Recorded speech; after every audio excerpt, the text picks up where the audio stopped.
ನೋಡಿ, ಎಲ್ಲ competitive ಎಕ್ಸಾಮ್ಸ್ಗೆ prepare ಆಗ್ತಕ್ಕಂಥವ್ರಿಗೆ ಹೇಳ್ತಕ್ಕಂತಹ ಮೊದಲ ಸತ್ಯ ಮತ್ತು ವಾಸ್ತವ ಅಂದರೆ ನ್ಯೂಸ್ ಪೇಪರ್ ಓದಿ ಅಂತೇಳಿ. ನ್ಯೂಸ್ ಪೇಪರ್ ಓದಲೇಬೇಕು, ಅದರಲ್ಲಿ ಯಾವುದೇ ಥರದ ಒಂದು ಕಾಂಪ್ರಮೈಸ್ ಇಲ್ಲ. ಆದರೆ ನ್ಯೂಸ್ ಪೇಪರ್ನ ಓದುವಂತಹ ಒಂದು ಕ್ರಮ ಇದೆ. ಆ ಕ್ರಮದಲ್ಲಿ ಓದಿದಾಗ ಮಾತ್ರ ನೀವು ಆಫೀಸರ್ ಆಗಲು ಸಾಧ್ಯ. ಓಕೆ, ಇಲ್ಲ ಅಂತಂದರೆ ನೀವು ಡೈಲಿ ರೀಡರ್ಸ್ ಆಗ್ತೀರಾ.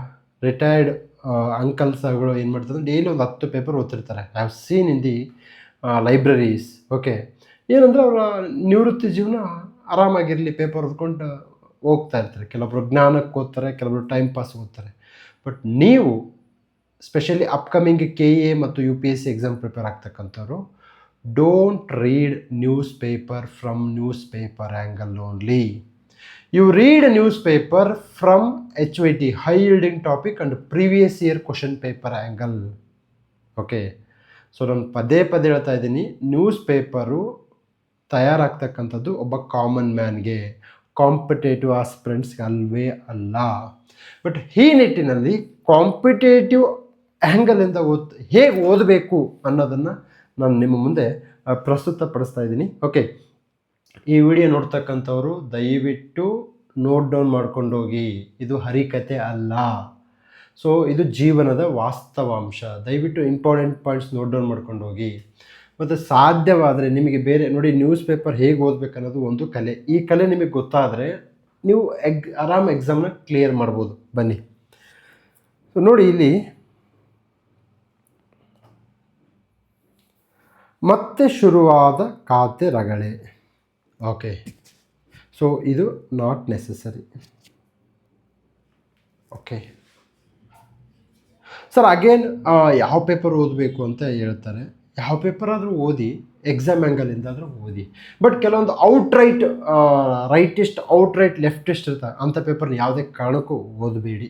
ಓಕೆ, ಪ್ರಜಾವಾಣಿ ಓದಿ, to some extent Vijaya Karnataka also okay.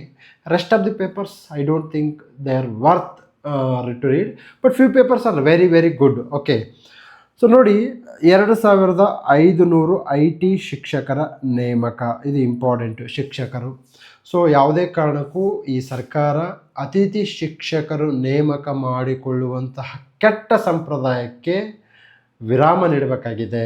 Okay, ಇದು ಒಳ್ಳೆಯದಲ್ಲ. ಓಕೆ, ತದನಂತರದಲ್ಲಿ ಇದು ಬೇಡ, ಇದು ಬೇಡ. ಓಕೆ, ಬಹಳಷ್ಟು ಜನ ಏನಾಗುತ್ತೆ ನೋಡಿ, ED ನೋಡ್ಕೊಳ್ಳಿ ಅಂತಾರೆ. ಸರ್, ಈಡಿನ ಎನ್ಫೋರ್ಸ್ಮೆಂಟ್ ಡೈರೆಕ್ಟ್ರೇಟ್ನ ಈಗ ಓದುವಂಥ ಅವಶ್ಯಕತೆ ಇಲ್ಲ.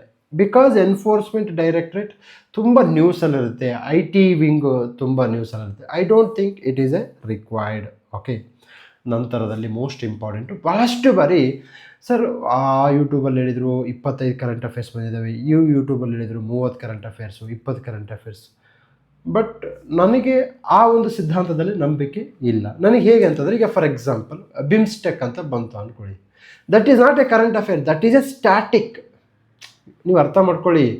ನೋಡಿ, ಪ್ರತಿ ವರ್ಷ ಸಾವಿರಾರು ಸಂಘಟನೆಗಳು, ಸಾವಿರಾರು ಸಮ್ಮೇಳನಗಳು ನಡೆಯುತ್ತೆ. ಓಕೆ, ಎಲ್ಲ ನೋಡ್ಕೊಳಕ್ಕಾಗುತ್ತಾ? Is it possible? No. BIMSTEC is a HYT, high yielding topic. Sir, 2025 ಪ್ರಿಲಿಮ್ಸಲ್ಲಿ ಬಿಮ್ಸ್ಟೆಕ್ ಬಂದಿದೆ, 2026 ಪ್ರಿಲಿಮ್ಸಲ್ಲೂ ಬಿಮ್ಸ್ಟೆಕ್ ಬಂದಿದೆ. ಮುಂದೆ ಅಪ್ಕಮಿಂಗು PC ಮತ್ತು AO ಎಕ್ಸಾಮ್ಸ್ಗೂ ಸಹ ಬಿಮ್ಸ್ಟೆಕ್ ಇರಬಹುದು. ಅರ್ಥ ಮಾಡ್ಕೊಳ್ಳಿ. ಸೊ ನೀವು ಅದನ್ನು ಕರೆಂಟ್ ಅಫೇರ್ಸ್ ಆ್ಯಂಗಲಿಂದ ಓದಿದರೆ then there is a problem with your preparation. Okay, so ನೋಡಿ, ಯಾರು ಕರೆಂಟ್ ಅಫೇರ್ಸಿಂದ ಹೆಚ್ಚು ಬೆನ್ನು ಹತ್ತವ್ರೆ, ಓಕೆ, ಅವರು ಯಾವುದೇ ಕಾರಣಕ್ಕೂ ಎಕ್ಸಾಮ್ಸ್ ಕ್ಲಿಯರ್ ಮಾಡೋಕ್ಕಾಗಲ್ಲ.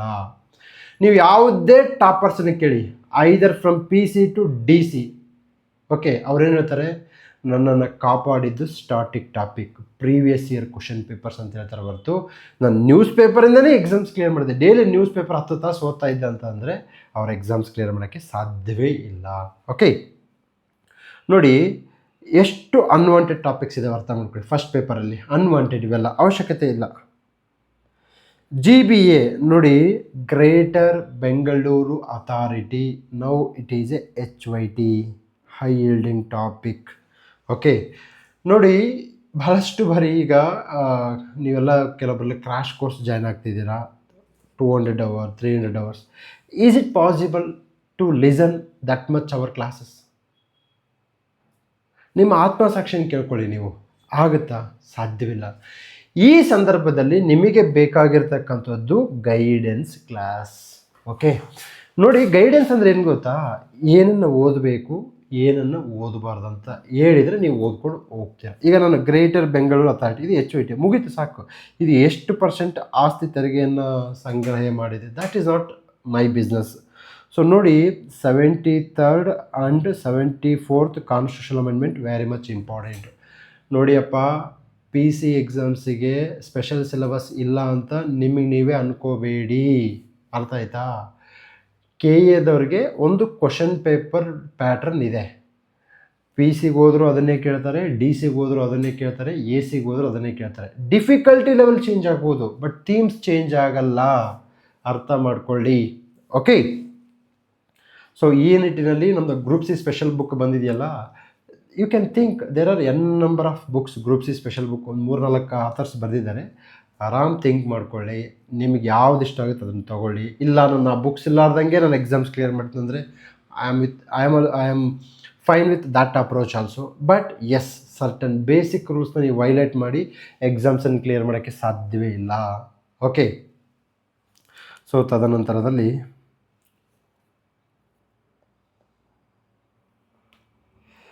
231 ಜಿಲೆಟಿನ್ ಕಡ್ಡಿ. ನೋಡಿ, KEAದಲ್ಲಿ ಸೈನ್ಸ್ ಕ್ವಶನ್ಸ್ ಅಪಿಯರ್ ಆಗ್ತಾ ಇದ್ದಾವೆ, ಅರ್ಥ ಮಾಡ್ಕೊಳ್ಳಿ. ಆ ಸೈನ್ಸ್ ಕ್ವಶನಲ್ಲಿ 2 ಟೈಪ್ಸ್ ವೆರೈಟೀಸ್ ಇದ್ದಾವೆ. ಒಂದು ಅಪ್ಲೈಡ್ ಸೈನ್ಸ್, ಒಂದು ಬೇಸಿಕ್ ಸೈನ್ಸ್. ಬೇಸಿಕ್ ಸೈನ್ಸ್ ಪ್ರಶ್ನೆಗಳನ್ನು ಈವನ್ ಸೈನ್ಸ್ ಸ್ಟೂಡೆಂಟ್ಸು ಸಹ ಅರ್ಥ ಮಾಡ್ಕೊಳ್ಳೋಕ್ಕೆ ಆಗಲ್ಲ. ಲೈಕ್ ಮೊಮೆಂಟಮ್ಮು, ದ್ರವ್ಯರಾಶಿ, ವೇಗೋತ್ಕರ್ಷ, ಎಕ್ಸರ್ಲೇಷನ್ನು, ಅವಕ್ಕೆ ಲಿಂಕು, ತದನಂತರದಲ್ಲಿ ಅವುಗಳ ಸ್ಪೀಡು, ಇವು ಬಿಟ್ difficult. Okay, but applied science question ಅಂತ ಇರ್ತವೆ. ಫಾರ್ ಎಕ್ಸಾಂಪಲ್, ಓಕೆ, ನಾವು ಈ ಒಂದು ಕಬ್ಬಿಣದ ಆಹಾರದ ಒಂದು ಪೆಟ್ಟಿಗೆಗಳಿಗೆ ಯಾವುದನ್ನು ಬೆಳಿತೀವಿ, ಯಾವ ಒಂದು ಕೆಮಿಕಲನ್ನು ಯೂಸ್ ಮಾಡ್ತೀವಿ, which chemicals we are going to use to ripen the fruits, ಅಂದರೆ ಕಾಯಿ ಹಣ್ಣಾಗಿ ಪರಿವರ್ತನೆ ಆಗಲು ಯಾವ ಕೆಮಿಕಲನ್ನು ಬಳಕೆ ಮಾಡ್ತೀವಿ. ಇವೆಲ್ಲ applied science question. Applied science question ಈಸಿಯಾಗಿ ಹ್ಯಾಂಡಲ್ ಮಾಡ್ಬೋದು. ನೋಡಿ, ನೀವು KAದಲ್ಲಿ 60 ಮಾರ್ಕ್ಸ್ ಅಂದರೆ 60 ಕ್ವಶನ್ಸ್ ಕರೆಕ್ಟ್ ಮಾಡಿದರೆ ಇವರ ಟಾಪರ್, ಅರ್ಥ ಮಾಡ್ಕೊಳ್ಳಿ. ನೀವು ಯಾರಾದರೂ 100 ಪ್ರಶ್ನೆಗಳನ್ನು ಬೆನ್ನತ್ತಿದರೆ ಆ 100 ಪ್ರಶ್ನೆಗಳು ಬಿಸಿಲ ಕುದುರೆ ಹಾಗೆ, ಕಣ್ಣಿಗೆ ಕಾಣುತ್ತೆ, ಕೈಗೆ ಸಿಗಲ್ಲ, ಅರ್ಥ ಮಾಡ್ಕೊಳ್ಳಿ.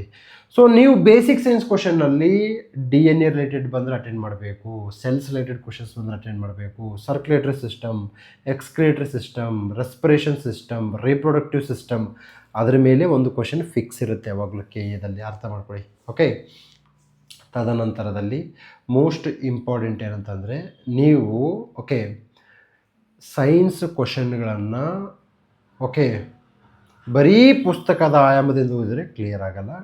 The PYQs. ನೀವು PYQs ಎಷ್ಟು ನೋಡಿದ್ರೋ ಅಷ್ಟು ನಿಮಗೆ ಒಳ್ಳೆಯದಾಗುತ್ತೆ. ಓಕೆ, ತದನಂತರದಲ್ಲಿ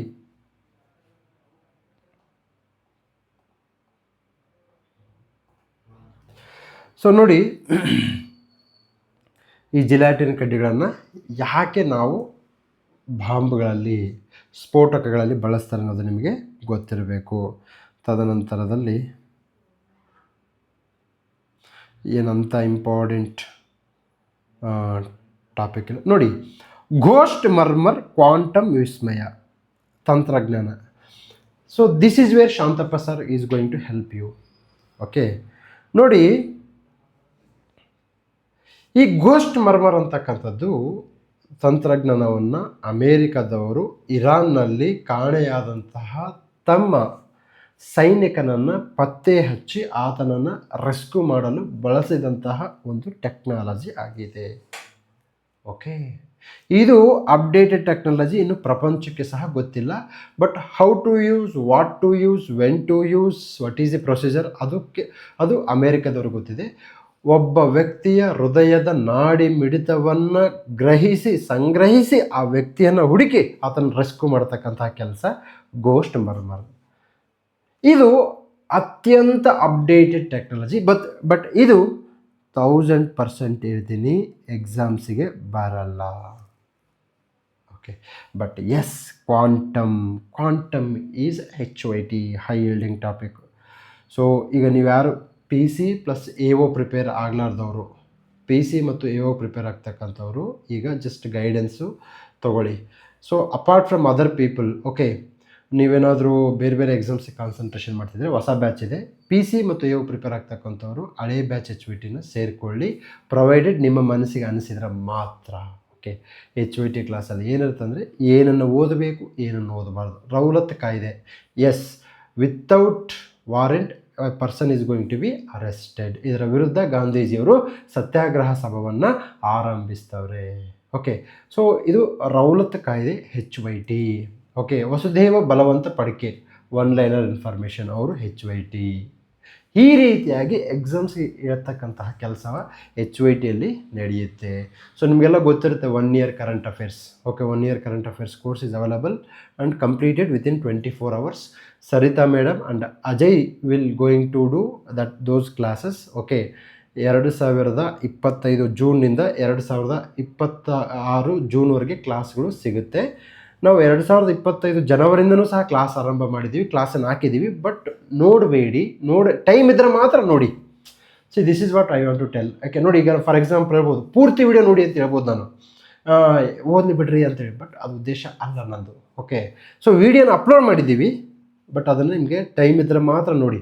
1 ವರ್ಷದ್ದು ಕರೆಕ್ಟಾಗಿ ಫೋಕಸ್ ಮಾಡಿ, ಇನ್ನು 6 ತಿಂಗಳದ್ದು ಲೆಸ್ ಫೋಕಸ್ ಮಾಡಿ. ಓಕೆ, ನಂತರದಲ್ಲಿ ಜೊತೆಗೆ ನಂದು ಮ್ಯಾಗ್ಝಿನ್, ಕರ್ನಾಟಕದ ಪ್ರಖ್ಯಾತ ಮ್ಯಾಗ್ಝಿನ್ಗಳ ಗೈಡೆನ್ಸ್ ಕ್ಲಾಸಸ್ಸನ್ನು ಎಕ್ಸ್ಟ್ರಾ ಕೊಟ್ಟಿರ್ತೀನಿ ನಾನು. ನಮ್ಮ ಶಾಂತಮಾರ್ಗ ಆ್ಯಪಲ್ಲಿದೆ. ನಮ್ಮ ನಂಬರ್ 9620131843 ಕಾಲ್ ಮಾಡಿದರೆ we can give access in Telegram also. C ವಿಚಾರ ನೋಡಿ, ನೀವೇನು ಮಾಡ್ತೀರಾ, ಇವತ್ತು ಘೋಸ್ಟ್ ಮರ್ಮರ್ ಬಗ್ಗೆ ಓದಿದ್ದು PhD ಮಾಡಿದ್ದು, ಬಟ್ ಇದು ಬರಲ್ಲ ರೀ ಎಕ್ಸಾಮ್ಸ್ಗೆ. ರಜಾ, it won't come to exams ಯಾವ ಬರುತ್ತೆ ಸರ್? ಬರುತ್ತೆ, AI ಟೆಕ್ನಾಲಜಿ ಬರುತ್ತೆ, ಡೀಪ್ ಫೇಕ್ ಬರುತ್ತೆ, ನಾಸಾ ಬರುತ್ತೆ, ಇಸ್ರೋಗಳು ಬರುತ್ತೆ, ಇದು ಯಾವುದು ಚಂದ್ರಯಾನ 3 ಬರುತ್ತೆ, ಆದಿತ್ಯ L1 ಮಿಷನ್ ಬರುತ್ತೆ, ಬಯೋಟೆಕ್ನಾಲಜಿ ಬರುತ್ತೆ, ಟಿಶ್ಯೂ ಕಲ್ಚರ್ ಬರುತ್ತೆ, 3 ಪೇರೆಂಟ್ಸ್ ಬೇಬಿ ಬರುತ್ತೆ. ಅವು ಟೆಕ್ನಾಲಜಿ ಅಂದರೆ ಪ್ರಜಾವಾಣಿಯವರು ಕೊಟ್ಟಿರ್ತಕ್ಕಂತಹ ಟೆಕ್ನಾಲಜಿಗಳು ಎಕ್ಸಾಮ್ಸಿಗೆ ಬರುತ್ತೆ ಅನ್ನೋದು ಗ್ಯಾರಂಟಿ ಇಲ್ಲ. ನೋಡಿ, ಗೋಸ್ಟ್ ಮರ್ಮರ್ ಟೆಕ್ನಾಲಜಿ ಬಗ್ಗೆ ಯಾರಿಗೆ ಕೊಟ್ಟಿದ್ದಾರೆ? ಇದು ಒಬ್ಬ ಸಾಮಾನ್ಯ ವ್ಯಕ್ತಿಗೆ ತಿಳಿಸೋಕೆ ಕೊಟ್ಟಿದ್ದಾರೆ. ಎಸ್, ಗೋಸ್ಟ್ ಮರ್ಮರ್ ಯಾವಾಗ ಬರುತ್ತೆ ಅಂತ ಹೇಳ್ತೀನಿ ನೋಡಿ. ಅದು ತುಂಬ ಪ್ರಚಲಿತ ವಿದ್ಯಮಾನಗಳಲ್ಲಿ ಬರಬೇಕು, ತುಂಬ ಪ್ರವರ್ಧಮಾನಕ್ಕೆ ಬರಬೇಕು, ಅವಾಗಿದು ಎಕ್ಸಾಮ್ಸಿಗೆ ಬರುತ್ತೆ. Just it is in a nascent stage, ಇನ್ನು ಶೈಶವ ವ್ಯವಸ್ಥೆಯಲ್ಲಿದೆ. ಬಟ್ S-400 ಓದ್ಕೊಳ್ಳಿ, ಅಗ್ನಿ ಕ್ಷಿಪಣಿಗಳನ್ನು ಓದ್ಕೊಳ್ಳಿ, ರುದ್ರಮ್ ಓದ್ಕೊಳ್ಳಿ, ಎಕ್ಸಾಮ್ಸಿಗೆ ಬರುತ್ತೆ. ಸರ್, ಯಾವುದು ಬರುತ್ತೆ ಯಾವುದು ಬರಲ್ಲ ಅಂತ ನಿಮಗೆ ಗೊತ್ತಾದರೆ your in a right path. ನೀವು ವರ್ಕಿಂಗ್ ಇದ್ದರೂ ಎಕ್ಸಾಮ್ಸ್ ಕ್ಲಿಯರ್ ಮಾಡ್ಬೋದು, ಹೌಸ್ ವೈಫ್ ಇದ್ದರೂ ಎಕ್ಸಾಮ್ಸ್ ಕ್ಲಿಯರ್ ಮಾಡ್ಬೋದು. ಅಪ್ರೋಚ್ ಗೊತ್ತಾದರೆ 1 year 2 yeaರಲ್ಲಿ ಎಕ್ಸಾಮ್ ಕ್ಲಿಯರ್ ಮಾಡ್ಬೋದು. 3 ತಿಂಗಳಿಗೆ 4 ತಿಂಗಳಿಗೆ ದೇವರೊಳಗೆ ಎಕ್ಸಾಮ್ಸ್ ಕ್ಲಿಯರ್ ಮಾಡೋಕ್ಕೆ ಸಾಧ್ಯವೇ ಇಲ್ಲ. ಅವ್ರೇನಾದರೂ ಕ್ಲಿಯರ್ ಮಾಡಿದರೆ ಅವ್ರಿಗೆ ನಂದೊಂದು ಸಲ್ಯೂಟ್. ಓಕೆ, ವೈರಾಣು ಸಂಹಾರಕ್ಕೆ ಪ್ಲಾಸ್ಟಿಕ್ ರಾಳ, ಇಂಥವೆಲ್ಲ ಓದುವ ಅವಶ್ಯಕತೆ ಇಲ್ಲ. ಬಟ್ ನಮಗೆ ವೈರಸ್, ಬ್ಯಾಕ್ಟೀರಿಯಾ, ಫಂಗೈ ಎಕ್ಸಾಮ್ಸ್ಗೆ HYT ಹೈ ಯೀಲ್ಡಿಂಗ್ ಟಾಪಿಕ್. ವೈರಸ್ನ ಗುಣಲಕ್ಷಣಗಳೇನಪ್ಪ? ವೈರಸ್ ಅದು ಸ್ವತಂತ್ರವಾಗಿ ಜೀವಿಸಲು ಸಾಧ್ಯವಿಲ್ಲ. ಒಬ್ಬ ಮನುಷ್ಯನ ಒಳಗಡೆ ಹೋದಾಗ ಮಾತ್ರ ಅದು ತನ್ನನ್ನು ತಾನು ಸಕ್ರಿಯಗೊಳಿಸುತ್ತದೆ. ತದನಂತರದಲ್ಲಿ ಬ್ಯಾಕ್ಟೀರಿಯಾ, ಫಂಗೈನ ಉಪಯೋಗಗಳು, ಫಂಗೈನಿಂದ ಯಾವ ಒಂದು ಲಸಿಕೆಗಳನ್ನು ತಯಾರು ಮಾಡ್ತೀವಿ, ಎಕ್ಸಾಮ್ಸ್ ಇಂಪಾರ್ಟೆಂಟ್. ಕೊಳೆತಿನಿಗಳು ಅಂದರೆ ಆ ಒಂದು ವಸ್ತುವನ್ನು ಕೊಳೆಯಿಸುವಿಕೆಯಲ್ಲಿ ಯಾವುವು ಪಾಲ್ಗೊಳ್ತವೆ. ಓಕೆ, ಸೊ ವೈರಸ್ ರಿಲೇಟೆಡ್ಡು, ವೈರಸ್ಗೆ ಉಂಟು ಮಾಡ್ತಕ್ಕಂತಹ ರೋಗಗಳು ಎಕ್ಸಾಮ್ಸ್ಗೆ ಇಂಪಾರ್ಟೆಂಟು. ನೋಡಿ, ನೀವು ಯಾವುದೋ ಒಂದು ಪುಸ್ತಕ ತೊಗೊಳ್ತೀರಾ, ಅಲ್ಲೇನು ಮಾಡಿರ್ತಾರೆ, ರೋಗಗಳು ಯಾವ ಒಂದು ಸೊಳ್ಳೆಗಳಿಂದ ಬರುತ್ತೆ, ಯಾವುದರಿಂದ ಬರುತ್ತೆ ಅಂತ ಒಂದು ಲೀಸ್ಟ್ ಕೊಟ್ಟಿರ್ತಾರೆ. ಆ ಲೀಸ್ಟ್ ಓದಿದರೆ ನಿಮಗೆ ನಿದ್ದೆ ಬರುತ್ತೆ. ಓಕೆ ಸರ್, ಅದಕ್ಕೆ ಪರಿಹಾರ ಏನು? ಪರಿಹಾರ ಅಂದರೆ PYQಸ್ಗಳು ತೊಗೊಳ್ಳಿ. PYQs ತೆಗೆದುಕೊಂಡಾಗ ನಮಗೆ ಯಾವ ರೋಗಗಳು ಜಾಸ್ತಿ ಇದ್ದಾವೆ ಅವೇ ರೋಗಗಳು ಪರೀಕ್ಷೆಗೆ ಬರುತ್ತೆ. ಉದಾಹರಣೆ ಡೆಂಗ್ಯೂ ಜ್ವರ ಎಕ್ಸಾಮ್ಸಿಗೆ ಬರುತ್ತೆ. ಸೊ ನಾನು ಅದಕ್ಕೆ ಪದೇ ಹೇಳ್ತಾ ಇದ್ದೀನಿ, ನ್ಯೂಸ್ ಪೇಪರನ್ನು ಒಬ್ಬ ಸಾಮಾನ್ಯ ಮನುಷ್ಯನ ಥರ ಓದಬೇಡಿ. ಒಬ್ಬ ಅಧಿಕಾರಿ ಆಯಾಮದಿಂದ, ಒಬ್ಬ ಎಕ್ಸಾಮ್ ಆಸ್ಪಿರೆಂಟ್ ಆಯಾಮದಿಂದ ಓದಿ. ಓಕೆ, ತದನಂತರದಲ್ಲಿ ಇದು ಬೇಡ. ನೋಡಿ, ರಾಜ್ಯಸಭೆ ಪರಿಷತ್ ಚುನಾವಣೆ ಎಲ್ಲ ನಾಮಪತ್ರಗಳು ಕ್ರಮಬದ್ಧ. ನೋಡಿ, ರಾಜ್ಯಸಭೆಯ ದ್ವೈವಾರ್ಷಿಕ ಚುನಾವಣೆ, ಅಂದರೆ 2 ವರ್ಷಕ್ಕೊಮ್ಮೆ ಚುನಾವಣೆಗಳು ನಡೀತವೆ. ಈ ರಾಜ್ಯಸಭಾ ಚುನಾವಣೆಯಲ್ಲಿ ಏನಾಗುತ್ತೆ ಅಂತಂದರೆ, ಒಂದು ಕರ್ನಾಟಕದಿಂದ ಎಷ್ಟು ಜನ ಆಯ್ಕೆ ಆಗ್ತಾರೆ, ತದನಂತರದಲ್ಲಿ ಜನಸಂಖ್ಯೆಯ ಆಧಾರದ ಮೇಲೆ ಒಂದು ರಾಜ್ಯಕ್ಕೆ ನಿರ್ದಿಷ್ಟ ಸ್ಥಾನಗಳನ್ನು ಕೊಡಲಾಗುತ್ತದೆ. ಇದು single proportional representation system. What is meaning of single proportional representation system ಏನು ಅನ್ನೋದನ್ನು ಕಾಮೆಂಟ್ ಸೆಕ್ಷನಲ್ಲಿ ಕಮೆಂಟ್ ಮಾಡಿ. ಓಕೆ, ಇದು ಇಂಪಾರ್ಟೆಂಟು. ಇದು HYT. ರಾಜ್ಯಸಭೆಗೆ ಇದ್ದಂತಹ ಪವರ್ಗಳು ರಾಜ್ಯ ವಿಧಾನ ಪರಿಷತ್ಗೆ ಇಲ್ಲ. ಓಕೆ ನೋಡಿ, ಸೊ ಇದು ಬೇಸಿಕ್. ಅಗೇನ್ ನಾನು ಹೇಳ್ತಿರೋದು ಬೇಸಿಕ್, ಇಲ್ಲಿ ಅರ್ಥ ಮಾಡ್ಕೊಳ್ಳಿ. ಮೀನಾಕ್ಷಿ ನಟರಾಜನ್ ನಾಮಪತ್ರ ತಿರಸ್ಕೃತ. ರೆಪ್ರೆಸೆಂಟೇಷನ್ ಆಫ್ ಪೀಪಲ್ ಆ್ಯಕ್ಟ್ ಅಡಿಯಲ್ಲಿ ಒಬ್ಬ ವ್ಯಕ್ತಿ ತನ್ನ ವಿರುದ್ಧ ಇರ್ತಕ್ಕಂತಹ ಕ್ರಿಮಿನಲ್ ಪ್ರಕರಣಗಳನ್ನು ಮುಚ್ಚಿಟ್ಟಾಗ ಅಥವಾ ತನಗೆ ಇರ್ತಕ್ಕಂತಹ ಆಸ್ತಿಯಲ್ಲಿ ತಪ್ಪು ಮಾಹಿತಿಯನ್ನು ಕೊಟ್ಟಾಗ ರೆಪ್ರೆಸೆಂಟೇಷನ್ ಆಫ್ ಪೀಪಲ್ ಆ್ಯಕ್ಟಲ್ಲಿ ಆ ಒಬ್ಬ ವ್ಯಕ್ತಿಯನ್ನು ನಾವೇನು ಮಾಡ್ಬೋದು, ನಾಮಪತ್ರವನ್ನು ತಿರಸ್ಕಾರ ಮಾಡ್ಬೋದು. ತದನಂತರದಲ್ಲಿ ಚುನಾವಣೆಗೆ ಸ್ಪರ್ಧಿಸ್ತಕ್ಕಂತಹ ಲೋಕಸಭೆ, ರಾಜ್ಯಸಭೆ, ವಿಧಾನಸಭೆಗೆ ಅವರು ಸಹ ಪ್ರಮಾಣ ವಚನವನ್ನು ಸ್ವೀಕರಿಸಬೇಕು. ಆ ಪ್ರಮಾಣ ವಚನ ಸ್ವೀಕರಿಸ್ತಕ್ಕಂಥದ್ದು ಎಲ್ಲಿದೆಯಪ್ಪ ಅಂತಂದರೆ ಶೆಡ್ಯೂಲ್ಸಲ್ಲಿದೆ. ಎಷ್ಟನೇ ಶೆಡ್ಯೂಲ್ ಅಂತಕ್ಕಂಥದ್ದನ್ನು ಕಾಮೆಂಟ್ ಮಾಡಿ. ಓಕೆ, ತದನಂತರದಲ್ಲಿ ಕೌನ್ಸಲಿಂಗ್ ಪೂರ್ವ ಸಿದ್ಧತೆ ಇರಲಿ, ಆದ್ಯತೆ ಬೇಡ, ಇದು ಬೇಡ, ಇದು ಬೇಡ, ಇದು ಬೇಡ, ಇದು ಬೇಡ, ಇದು ಬೇಡ, ಇದು ಬೇಡ. ನೋಡಿ, see this is how the question paper, the news paper. ಇದು ಬೇಡ, ಇದು ಬೇಡ. ಇದು ಭಾಳ ಇಂಪಾರ್ಟೆಂಟ್. ಯಾಕೆ ನಾನು ನ್ಯೂಸ್ ಪೇಪರ್ನ ಲಿಮಿಟಾಗಿ ಓದಬೇಕು ಅನ್ನೋದನ್ನು ಈಗ ಹೇಳ್ತೀನಿ ನೋಡಿ. ಓಕೆ ಸರ್, ನಿಮ್ಮದು ಬಲಪಂಥವಾದರೂ ಇರಲಿ, ಎಡಪಂಥವಾದರೂ ಇರಲಿ, ಪರೀಕ್ಷೆ ಮುಗಿಯೋವರೆಗೂ ನಿಮ್ಮದು KPSC ಪಂಥ, KA ಪಂಥ, UPSC ಪಂಥ ಆಗಬೇಕು. ಓಕೆ ನೋಡಿ, ಇಲ್ಲಿ ಯೋಗೇಂದ್ರ ಯಾದವ್ ಇದ್ದಾರೆ.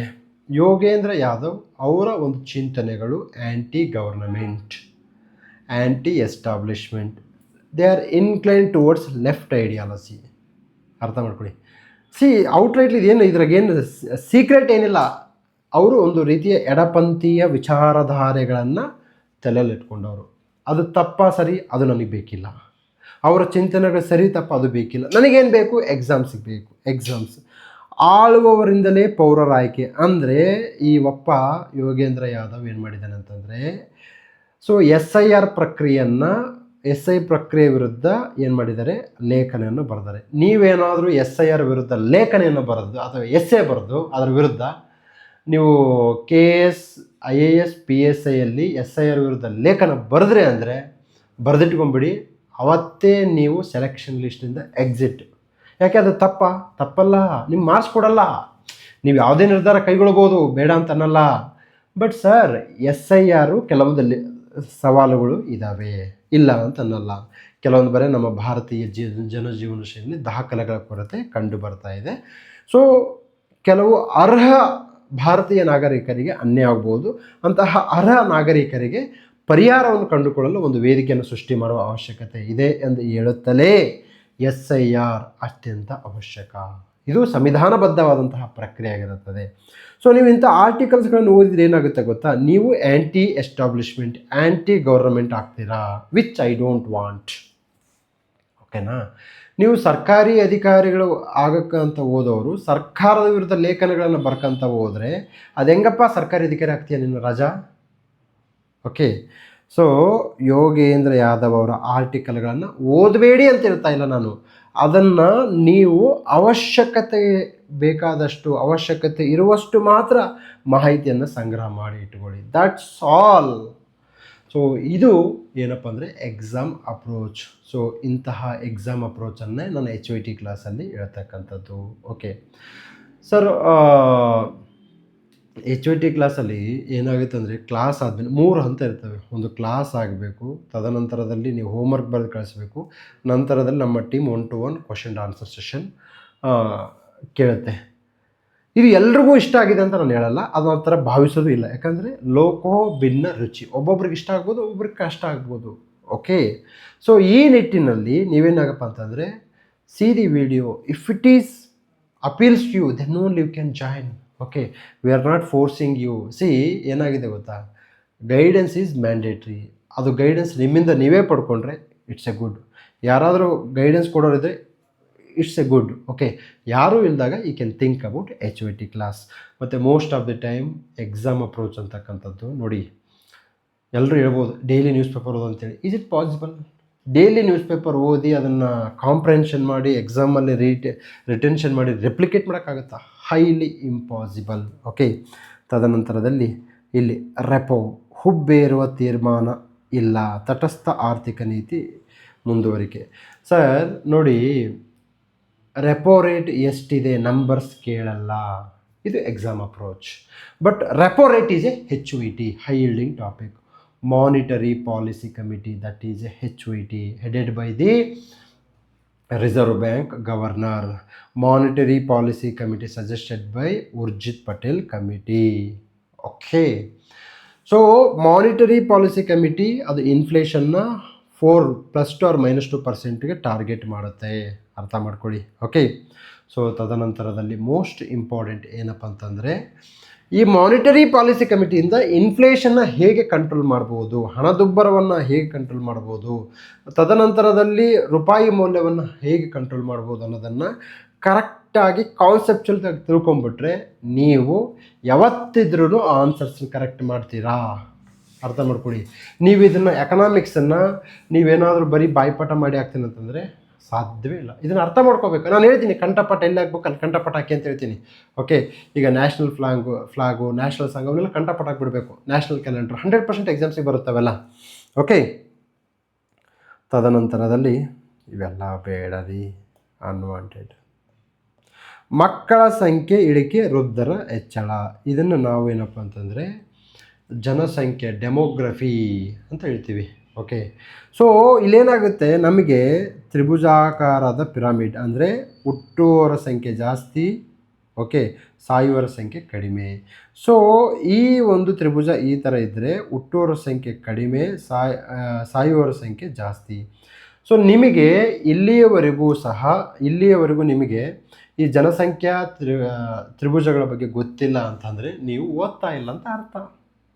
Population pyramids, you can get 100 questions from a previous year question paper. Population pyramids are very much important.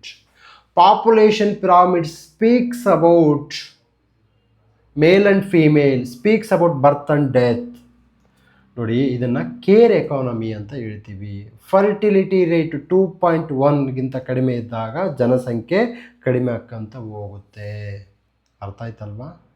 So ಇದು ನೀವು ಒಂದು ಬಾರಿ ಓದಿದ್ರೆ ಸಾಕು, ಮತ್ತೆ ಪದೇ ಓದೋ ಅವಶ್ಯಕತೆ ಇಲ್ಲ. This is HOT. ಸರ್ ಇದನ್ನು ಹೆಂಗೆ ಹೇಳಿದ್ರೆ ಸರ್ HOT ಅಂತೇಳಿ? 2014 KSSAಯಲ್ಲಿ ಈ ಒಂದು ಜನಸಂಖ್ಯಾ ಲಾಭಾಂಶದ ಕುರಿತು ಪ್ರಶ್ನೆ ಬಂದಿದೆ.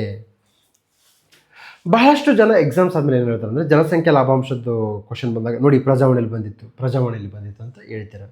ಸರ್ ಮೊದಲೇ ಯಾಕೆ ಹೇಳಲ್ಲ? You tell me why you are not telling before the exam.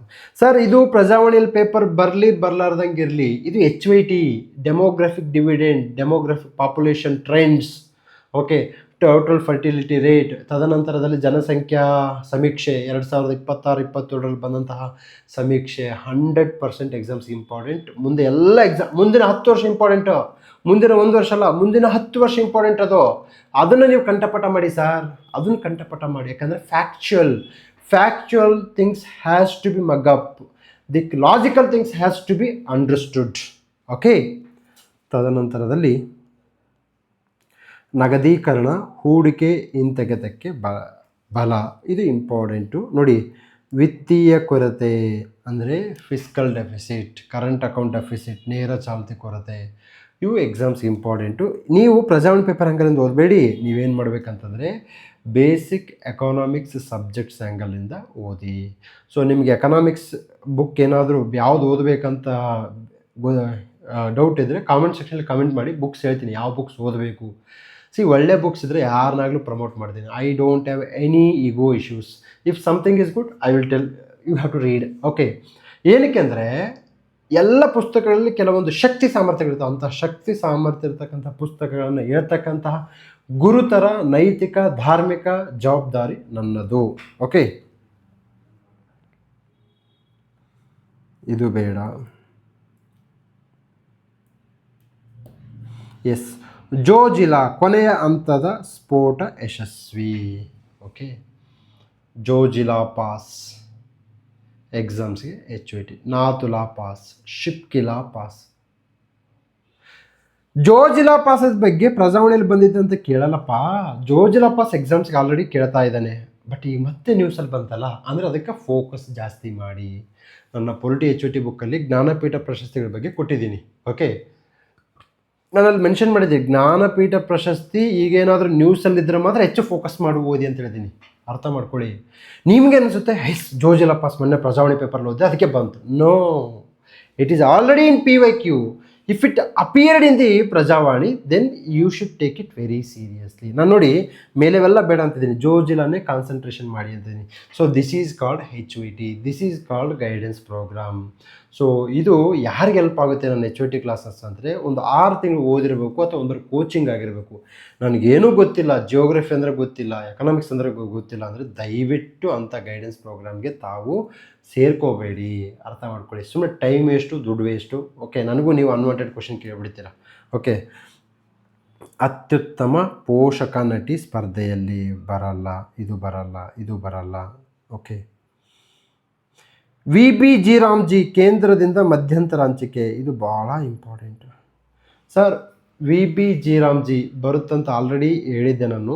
ನನ್ನ ಟೆಲಿಗ್ರಾಮ್ ಯಾವುದು ಯೂಟ್ಯೂಬ್ ಚಾನಲಲ್ಲಿ ಪಾಠನೂ ಮಾಡಿದ್ದೀನಿ. ಎಕ್ಸಾಮ್ಗಿಂತ ಬರೋಕ್ಕಿಂತ ಮುಂಚೆಗೇ ಹೇಳಿದ್ದೀನಿ ಬರುತ್ತಂತೇಳಿ. ಮುಂದೆ ಸಹ ಬರುತ್ತೆ, 100% ಬರುತ್ತೆ. IAS ಮೇನ್ಸಿಗೆ ಬರುತ್ತೆ, ಪ್ರಿಲಿಮ್ಸಿಗೆ ಬರುತ್ತೆ, KSಗೆ ಬರುತ್ತೆ, PCಗೆ ಬರುತ್ತೆ, PSIಗೆ ಬರುತ್ತೆ, ಎಲ್ಲ ಎಕ್ಸಾಮ್ಸಿಗೆ ಬರುತ್ತೆ. You should take it very seriously. So ಉತ್ತರ ಪ್ರದೇಶಕ್ಕೆ ಹೈಯೆಸ್ಟ್ ಅನುದಾನ, ಸೆಕೆಂಡ್ ಪಶ್ಚಿಮ ಬಂಗಾಳ, ಥರ್ಡ್ ತಮಿಳುನಾಡು, ಆಮೇಲೆ Andhra, Rajasthan, so on. Okay, ಮಸೂದೆ ಮತ್ತೆ ಮಂಡನೆ, ಇದು ಕ್ವಶನ್ ಮಾರ್ಕ್ ಇದೆ. ಮಸೂದೆ ಮಂಡನೆ ಆದಾಗ ಮಾತ್ರ ನಾವು ತಲೆ ಕೆಡಿಸ್ಕೊಳ್ಳೋಣ, ಅಲ್ಲಿವರೆಗೂ ಬೇಡ. ಓಕೆ, ಈಗ ಸ್ಪೋರ್ಟ್ಸ್, ನಾನು ಪದೇ ಹೇಳ್ತಾ ಇದ್ದೀನಿ, ಸ್ಪೋರ್ಟ್ಸನ್ನು ನೀವು ಎಕ್ಸಾಮ್ ಆ್ಯಂಗಲಿಂದ ಓದಿ.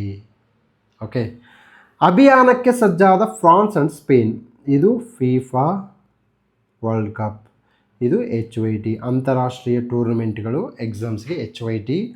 ನೋಡಿ, ಇದು 100%, 1000% ಹೇಳ್ತೀನಿ ಎಕ್ಸಾಮ್ಸ್ಗೆ ಬರುತ್ತೆ. ಅಮೇರಿಕಾ, ಮೆಕ್ಸಿಕೋ, ಕೆನಡಾ ಈ 3 ರಾಷ್ಟ್ರಗಳು 16 ಸ್ಥಳಗಳಲ್ಲಿ ಏನು ಮಾಡ್ತಾ ಇದ್ದಾವೆ, ಫುಟ್ಬಾಲನ್ನು ನಡೆಸ್ತಾ ಇದ್ದಾವೆ. For the first time Mexico and Canada hosting this tourney. Total 48 teams ಇದ್ದಾವೆ. ಓಕೆ, FIFA ವರ್ಲ್ಡ್ ಕಪ್ ಎಕ್ಸಾಮ್ಸ್ಗೆ HOT, ಇದರ ಕುರಿತು PhD ಮಾಡಿದರೂ ಸಹ ತೊಂದರೆ ಇಲ್ಲ. ಮೊದಲು 32 ತಂಡಗಳಿದ್ದು ಈಗ 48 ತಂಡಗಳು ಆಗಿದ್ದಾವೆ. Okay, yes, this is HOT. Lanka ವಿರುದ್ಧ ಭಾರತ ಶುಭಾರಂಭ, ಇದು ತಿರುಪತಿ ತಿಮ್ಮಪ್ಪನ ಆಣೆ ಹೇಳ್ತೀನಿ, ಪರೀಕ್ಷೆಗೆ ಬರಲ್ಲ. ಓದಬೇಡಿ ಸರ್, ಓದಬೇಡಿ. ಅಫ್ಘಾನ್ ಏಕದಿನ ಸರಣಿಗೆ ರೋಹಿತ್ ಹಾರ್ದಿಕ್ ಬರಲ್ಲ. ಮೈಸೂರಿನಲ್ಲಿ ಮಹಿಳಾ golf tourney sir, Mysuru tourney, Ballari tourney, Kurugodu tourney, Siruguppa tourney ಬರಲ್ಲ. ಕರ್ನಾಟಕ ಪ್ರೀಮಿಯರ್ ಲೀಗ್ ಎಕ್ಸಾಮ್ಸಿಗೆ ಬರಲ್ಲ ಸರ್. ಮತ್ತು ಏನಕ್ಕೆ ಕೊಟ್ಟಿದ್ದಾನೆ ಸರ್ ಇದನ್ನು? ಸರ್, ಕೊಟ್ಟಿರೋದು ಕಾಮನ್ ಮ್ಯಾನ್ಗೆ, ನಿಮಗಲ್ಲ. ನೀವ್ಯಾಕೆ ಅದನ್ನು ಸೀರಿಯಸ್ ಆಗಿ ತೊಗೊತೀರಾ? You keep it in your mind. So ಅದಕ್ಕೆ ರೀ ಕರೆಂಟ್ ಅಫೇರ್ಸ್ನ ರುಚಿಗೆ ತಕ್ಕಷ್ಟು ಓದಬೇಕು. ಇದನ್ನೇನಂತೀವಿ ನಾವು, ಫಿಯರ್ ಆಫ್ ಮಿಸ್ಸಿಂಗ್ ಔಟ್ ಪರಿಕಲ್ಪನೆಯಲ್ಲಿ ಎಲ್ಲ ಓದ್ಕೊಂಡು ಹೋಗ್ತೀವಿ, ಬೇಡ. So that's why you have made 1 year current affairs in 24 hours. Okay, ಸ್ಟೋಕ್ ಇವರಿಗೆ ಬೇಡ. ಭಾರತ ಮಹಿಳಾ ತಂಡದ ಜಮೀಮಾ ವಿಶ್ವಾಸ ಬೇಡ. ಸೃಷ್ಟಿ ಕಿರಣ್ ಹೊಸ ಮೈಲಿಗಲ್ಲು ಬೇಡ, ಇದು ಬೇಡ. ಆಸ್ಟ್ರೇಲಿಯನ್ ಓಪನ್ ಅದಾದಾಗ ನೋಡೋಣ, ಇದು ಬೇಡ, ಇದು ಬೇಡ. Okay, yes, this is all about how to read, what to read, when to read, in what way we have to read ಅಂತಕ್ಕಂತಹ ಕಾನ್ಸೆಪ್ಟನ್ನು ನಿಮ್ಮ ಮುಂದೆ ಹೇಳಿದ್ದೀನಿ. ಸೊ ನಿಮಗೇನು ಅನಿಸುತ್ತೆ ಅನ್ನೋದ್ರ ಬಗ್ಗೆ ಕಾಮೆಂಟ್ ಸೆಕ್ಷನ್ ಕಾಮೆಂಟ್ ಮಾಡಿ. ಸೊ ಮತ್ತೊಂದು ವೀಡಿಯೋದೊಂದಿಗೆ ಬರೋಣ. ಅಲ್ಲಿವರೆಗೂ ನಮಸ್ಕಾರ.